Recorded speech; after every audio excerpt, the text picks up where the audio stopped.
our discussion on the subject of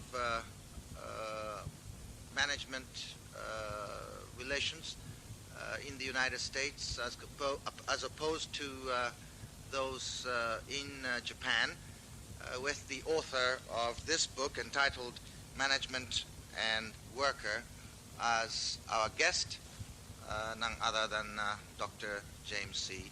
Abeglin, President of the Boston Consulting Group. And this book is subtitled The Japanese Solution.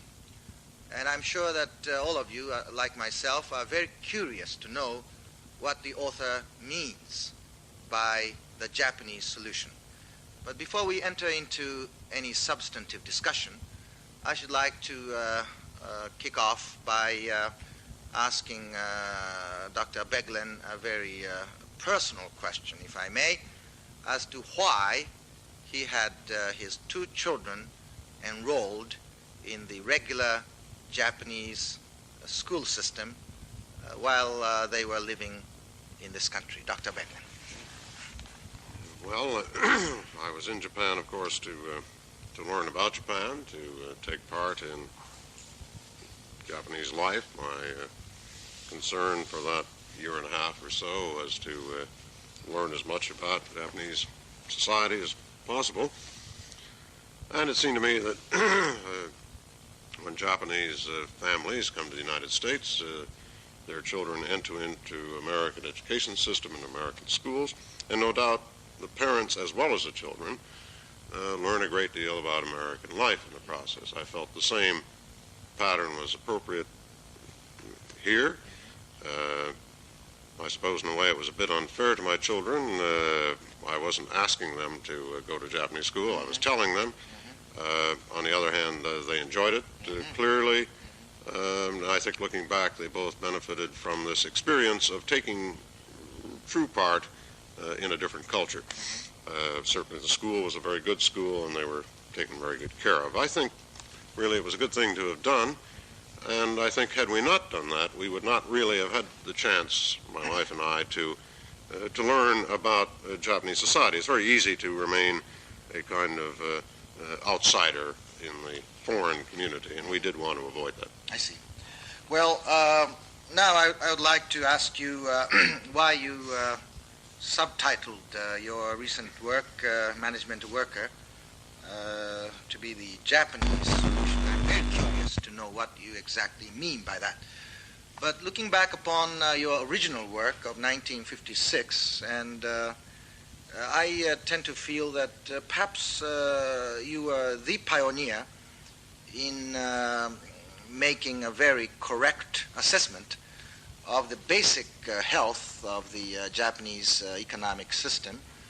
And I also was very impressed when I read your book in 1958, I think it was, in the Japanese translation, by the fact that you did not preach a Western gospel, so to speak, although it was very common practice to do so among the American intellectuals, savants of different kinds.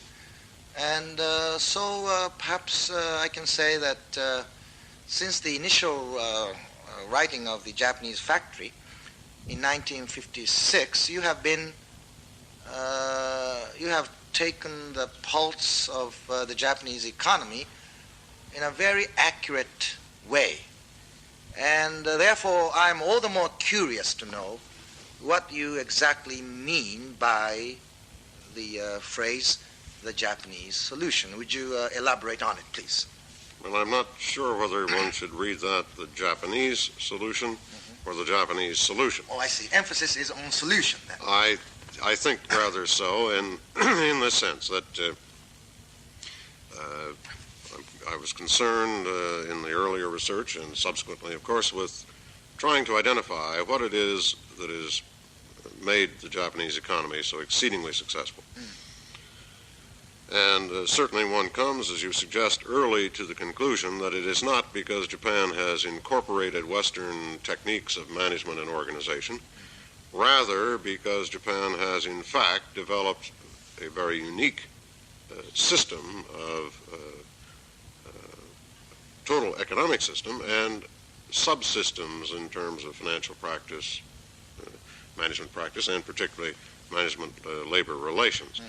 I think I have in mind here our view, and I say ours because my associates in my company share it, that the Japanese economy is on the whole the best organized and most effective in the world today. I mean, therefore, that Japan has come nearer a solution to the problem of management-worker relations than any other economy in the world, and that solution is a rather uniquely Japanese solution. So I think the accent can go on either word. I see. Of course, industrialization was or is a product basically of Western civilization, Western culture. And Japan, as we all know, is the only non-Western culture or civilization which has attained a fair measure of success in industrialization and perhaps modernization, although the term modernization, as we all know it, is rather vague and it's very hard to define the term. But nevertheless, it is really refreshing for me to hear some basically optimistic views concerning the Japanese economy, although, as I indicated a while ago, I'm a dyed-in-the-wool pessimist. And don't ask me why, please, because I would like to ask you questions rather than you asking me questions this time. Now, you have mentioned something about labor management relations in general terms. But I'm afraid that most of our Japanese viewers are not knowledgeable enough about the trade union movement as such in the United States. And there is obviously a very vast difference between organized labor in your country and organized labor in our country in terms of structures and organizational philosophies and so on. So would you care to comment on labor per se in the United States, please? Well, you would know, of course, that about the same proportion of workers in both countries are union members. 30 to 35% in both the United States and Japan are members of unions. In the United States, however, I think it would, well, in the United States, the unions were organized historically as outgrowths essentially of the feudal guilds. Therefore, they were grouped by skills, and we still have in the United States very important unions that are carpenter union and another electricians union, etc. And these skill unions, trade unions so-called, because they are members of a given trade, cut across companies and industries and organize people by skill levels. We have as well vertical organizations, in a sense, that are so-called industrial unions. The problems that arise out of the system are, of course, the conflict of interest between, by definition, between union and management under this system. Both sides believe that their interests are in conflict with each other, and they achieve their interests essentially by fighting each other. This is made particularly difficult when you add to it the frequent possibility of unions fighting with each other within a company for control of a given group of workers. Jurisdictional disputes. Yes. Terribly costly, terribly unproductive, and, by the way, a problem that Japan simply does not have. Since in Japan, of course, you have the union organized, the so-called enterprise union, which takes in all of the employees of a company, regardless of their skills, which in effect organizes even the union in a parallel structure to that of the company, and thereby avoids really this conflict definition of the relationship. In other words, if you combine the fact that a man is in the company for his career with the fact that the union and the company are essentially coterminous, it puts a very clear limit on the amount of damage the worker will do the company, assuming the company has behaved reasonably well, because if he destroys the company, he destroys his own career. In the United States, that is, of course, not the case. Also, I think I should add quickly one further note. There's a very rigid structure of union relations or job relations in the United States from the fact, characteristic of Western culture, that the job content is legally defined by contract in the union contract, so that changes in job content, changes in assembly line speed cannot be made without legal changes in the union contract. A terribly rigid system of labor relations in the West. You have much more flexibility in Japan. It's one of the great strengths of the Japanese system. Now, of course, questions are raised in the West as to whether this system in Japan will continue to be healthy or not. Talking of the enterprise union in Japan, which I think is somewhat peculiar to this country, I recall a book written by a very well-known economist by the name of Professor Ito, who begins his book by a little episode, and the episode goes like this. He says, virtually, now I have two business cars, calling cars, and these two cars belong to the same individual. But one card is about 25-year-old card, whereas the other card is fresh from print. And on the first card is written the individual's job title, which reads something like the chairman of the executive committee of the labor union of the company that he worked for. And the other card reads the chairman of the board of the company. And this company is not a puny organization, but it is one of the major companies with a total capitalization of approximately 20 billion yen, you see. Now, this sort of thing, which is fairly common and is perfectly understandable to us, I'm afraid is very uncommon in the United States and very hard for you to appreciate. Am I right? Essentially unheard of, because, of course, there is I think an underlying, as I suggested, underlying notion that that there are two sides to the dispute. One side is the company and the other is the union. I think that is not a concept in Japan. The notion really is that these are two dimensions of the same grouping. In the United States, then, I think it's quite inconceivable, really, that a man could make that extent of transition of his loyalties, of his public image, and of his career line. I really don't think it could be done. Is the word enterprise union almost synonymous, or does it sound as if it were synonymous with the pejorative English term company union? It has a little of that flavor. I see. I think it's very difficult for an American to conceive of a union that is as integral a part of the company as it is in Japan, that could still legitimately represent the separate interests of the labor force. It's very difficult in the Western notion of adversary relationships, which is perceived to be constructive and all, very difficult for us to conceive of this kind of combination of difference of goal and commonality of goal. Yes, the enterprise union term has that pejorative flavor to it. I see. Company union, of course, would be a very bad term indeed. Company-dominated union that means a union that company owns, if you will. Yes. Well, you have touched upon this system of the adversary system, which, as it exists in the United States, or in the West for that matter. And, of course, I would like to develop this thesis or point a little further by talking about the difference in conceptualization between Westerners and the Japanese. But I'm afraid time will not really permit us to do that, except for me to point out that Western society on the whole is a polemic, dialectic society, whereas Japanese society is strikingly evolutionary. Am I right, do you think? Yes, I think one can say this in very general terms. In general terms, yes. I would think perhaps we would use the term consensual for Japanese society, where we might use the term adversary for Western society. By the way, Dr. Begling, you have been kind enough to prepare some charts.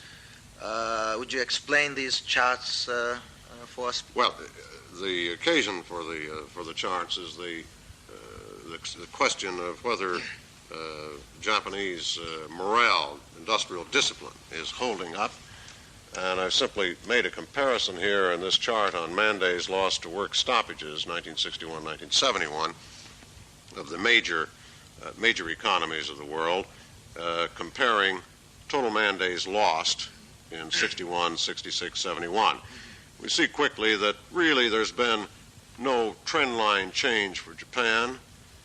There has been an extraordinary explosion of industrial uprest, work stoppages in 1971 for West Germany, France trending sharply up, UK trending sharply up, Italy holding very high, US trending sharply up. In fact, it would appear from that period and those comparisons that Japan alone has escaped the so-called English disease, the very high incidence of very costly strikes.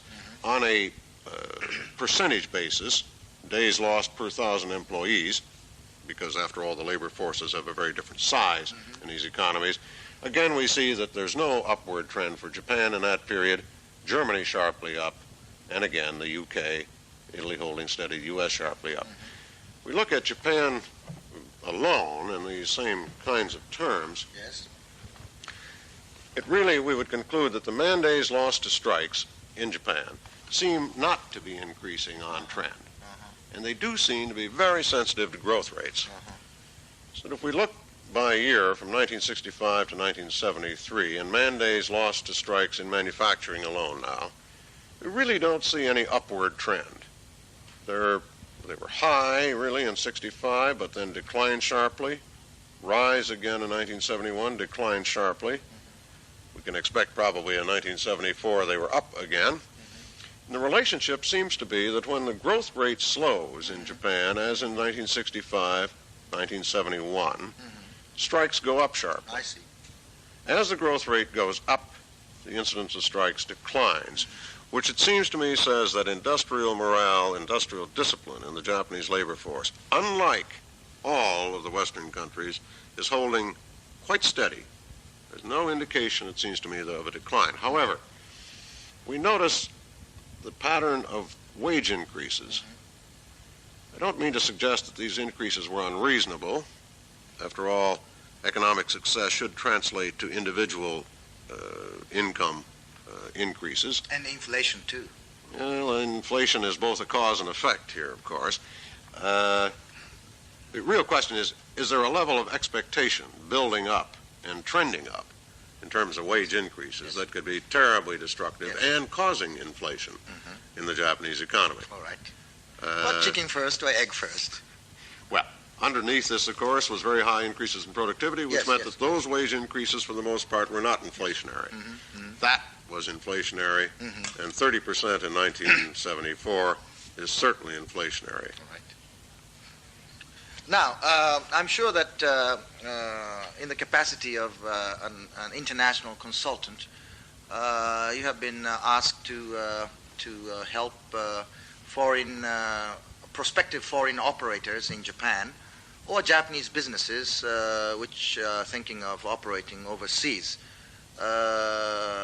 with advice and suggestions and so on. And what would you say are your advice? What would you say is your advice to a prospective foreign company operating in Japan? Well, let's narrow that down to just the issue of management labor practices, please, since we get into a wide range of others. Sure. But I think in this context, it's interesting to note that for a very long time, as I'm sure you know, there were quite vehement protests in the West at the barriers the Japanese government had erected against investment in Japan.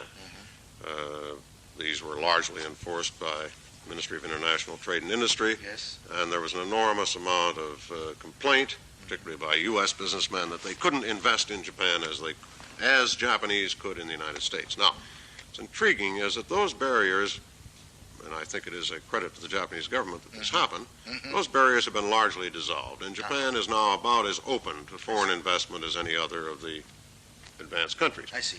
The barrier, however, now really appears, because it turns out that the barrier was not government regulation, The barrier were Japanese labor practices and the difficulties they pose for the foreign company.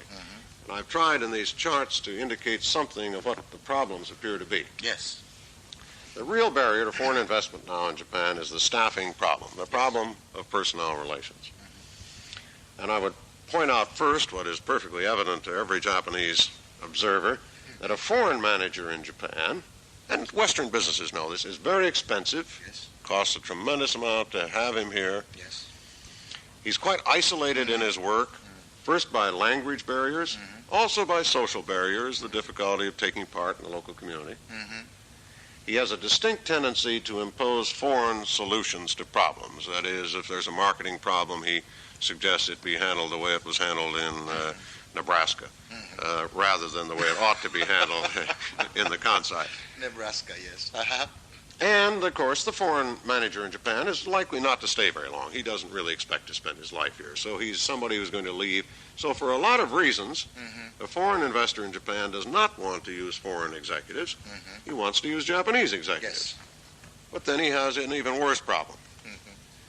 First place, the Japanese staff, Japanese management staff especially, are exceedingly difficult for the foreign firm to attract. Japanese looks at the foreign firm. First of all, he doesn't like moving.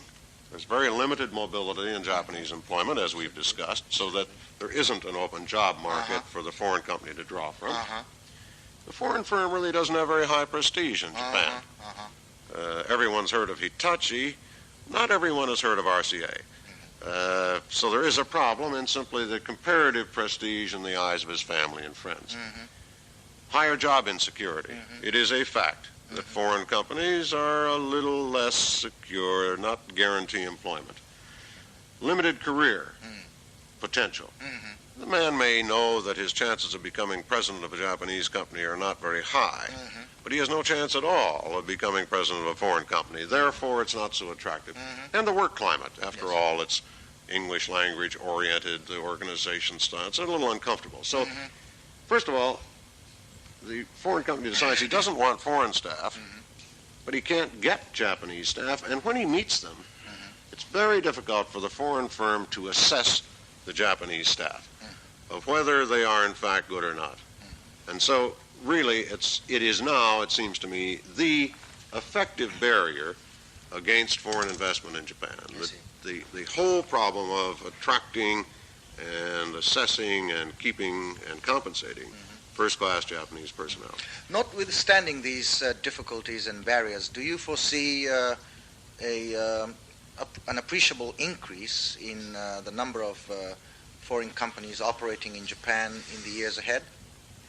Yes, if we talk only about operating, that is, leave it broad enough to include marketing operations, import and sales operations, I would not, I think, expect to see, and I think recent last 2 years indicate that this is probably the case, I would not expect to see a tremendous increase in capital investment for manufacturing. I see. There'll be some, but just with the normal growth of the economy.